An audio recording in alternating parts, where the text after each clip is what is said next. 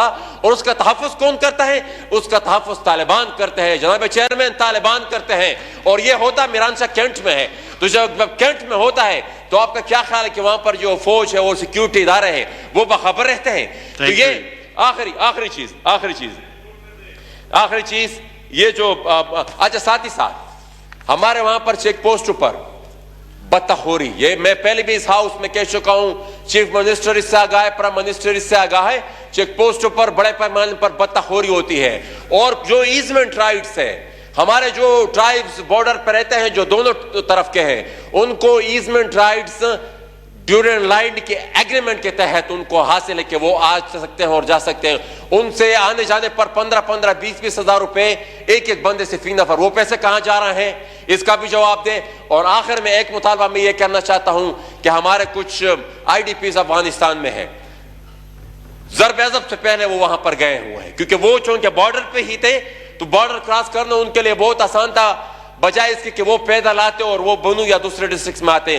ان سارے وہ جو IDPs وہ ضرب عضب کے وقت سے وہاں پر پڑے ہوئے ہیں. ہماری وفاقی حکومت ان کو واپس لانے کے لیے ابھی تک ان کا کوئی پلان بھی نہیں ہے, نہ ہی ان کا کوئی منصوبہ ہے, نہ ہی انہوں نے ہمیں کوئی ابھی تک جواب دیا ہے. ایسا کوئی فورم بچا نہیں ہے جس پر ہم نے ان آئی ڈی پیز کے لیے آواز اٹھائی اور ان کو واپس لانے کا ہم نے مطالبہ نہ کیا ہو. تھینک یو جی. جی محترم